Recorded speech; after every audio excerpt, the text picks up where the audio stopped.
Because the question is, what can we learn this weekend? What are we going to learn? What do you want to see? All those conversations, and we'll have them. We'll even do the 2 questions thing on Friday. There are things in these games that you can learn. But in terms of positives, and forgive me if this is a little bit cynical, I think there's very little, if any, true, overarching positive things that we can take away from these games. I think that it's really simple. It's 3 things that we can take away from these games. Personnel, meaning who starts, quarterback at Ole Miss, for example, and what that distribution is like.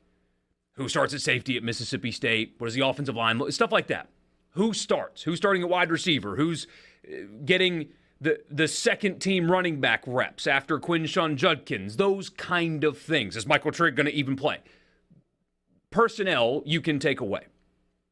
It's not positive or negative, it's just who played, and that's noteworthy for week 2. Next thing, unfortunately, is injuries. Knock on wood, they don't happen. But if they do, that is something that can be taken away from this game. And then 3, it's if anything bad happens.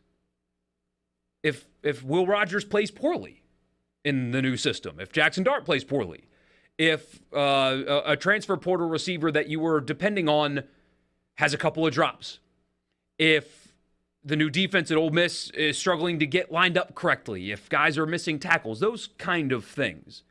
But when the inevitable happens in these games, which is a dominating win, because Mercer cannot beat Ole Miss, and Southeastern Louisiana cannot beat Mississippi State. And I know that FCS teams have beaten FBS teams before. SEC teams have lost to FCS teams before. Ole Miss has, and so has Mississippi State in the past. It's not going to happen this year. They're going to be big, comfortable wins. And what I'm not going to do, and what I don't think people should do, is make sweeping positive takeaways from this game. And again, I know it's cynical, but if Jackson Dart plays well and looks good, there are going to be people that are going to do the, oh, wow, look at Dart is such improved from last year. He's so comfortable now. And it's Mercer. If he doesn't look really comfortable and exceptional against Mercer, it's a problem. But doing so doesn't mean that he's there either, because it's Mercer. And if the Mississippi State offense is really good and they move the ball up and down the field and score touchdowns, you're going to get people that are going to do the same thing. Wow, the offense at Mississippi State is great. Barbay, there is no problems. Barbay's offense works, and it's Southeastern Louisiana. It better work, and it better look flawless, because you are significantly better than them at every single spot on the field multiple times over in your roster. So wake me up in week 2 if you want to make positive sweeping judgments about the team. Agree or disagree? Positive, yeah, it's tough. It's tough to come away from anything in these games. Now, negative is very easy. If these games are in doubt at any point, I'll just tell you, if you score less than 40, that's a red flag. If you give up more than 17, that's a red flag. It doesn't matter. There was a few years back, I'm trying to remember, but Ole Miss beat a team. They scored 7. It was 2018. It was Southern Illinois. Southern Illinois. They scored 76 points. You're like, wow, that's great. And they gave up 41. And you're like, okay, obviously that's a red flag. Yeah. So yeah, you can find the negatives. I think the positives you can take away from these games is if somebody, it's just looking the way you're supposed to look. We talk about this actually in pretty good detail on tomorrow's Thunder and Lightning podcast, and that's, I don't know that Rodgers throws more than 20 passes tomorrow or Saturday, right? Tomorrow, I wish it was tomorrow. 20 passes probably seems about right, because he shouldn't play the whole game. So what's his completion percentage on 20 passes? Can he complete 15, 16 out of 20, 17 out of 20?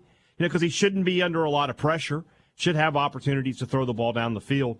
So that's something that you can take away from, okay, when he had time to throw. With Rodgers, another thing you want to look at is he making those deep throws? It doesn't matter if guys are wide open because they're running free against inferior defensive backs.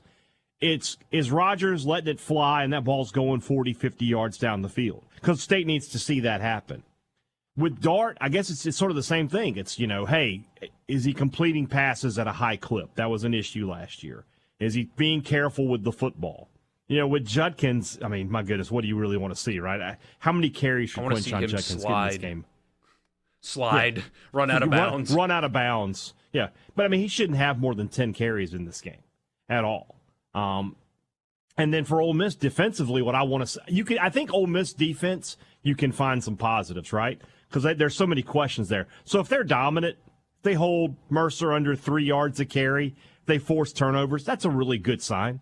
That's that's what you want to see. But if Mercer is moving the football pretty well and they're putting some drives together and they put 17 on the board, that's a big red flag for me. So there's some positives for Ole Miss defensively. For State, it's going to be tough for me to come on here on Monday and give you any superlatives or give you anything that I can just say, yeah, this is how this is going to be this year. Yeah, and I feel like if you gave the coaches truth serum, despite both of them, to their credit, somehow not smiling through the over complimentary, is that a word?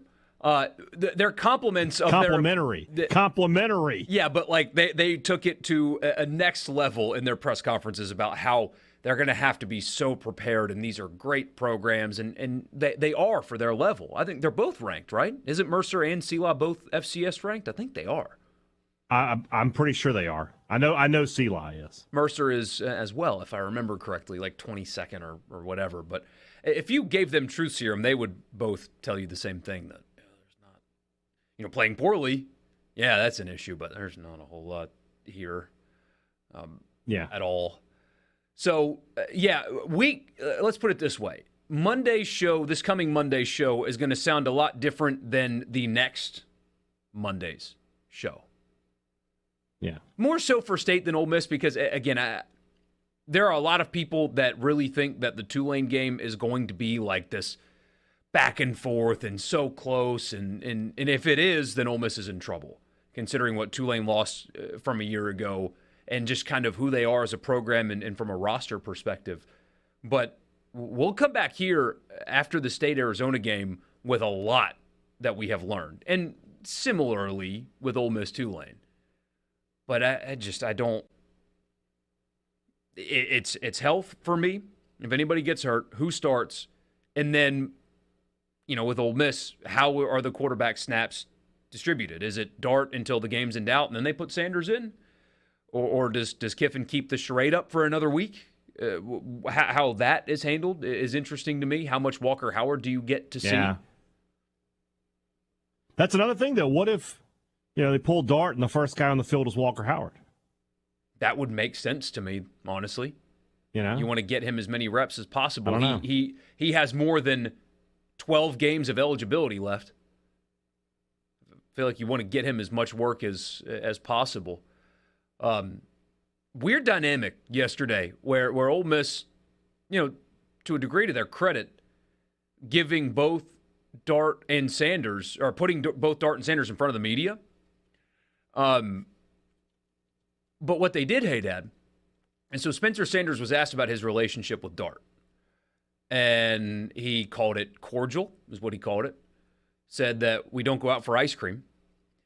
And I'm paraphrasing, and you can parse words, and so maybe he didn't mean it this way, of course, but said something along the lines of, I wanted to know who the best guy was before I got here.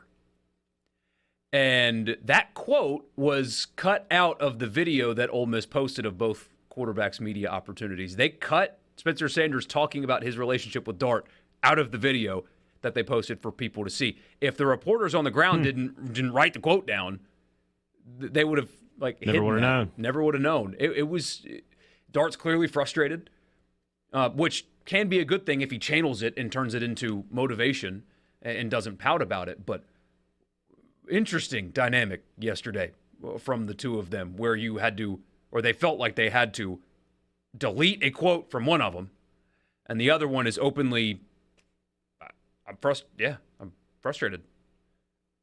Yeah. Interesting. I don't know how that's going to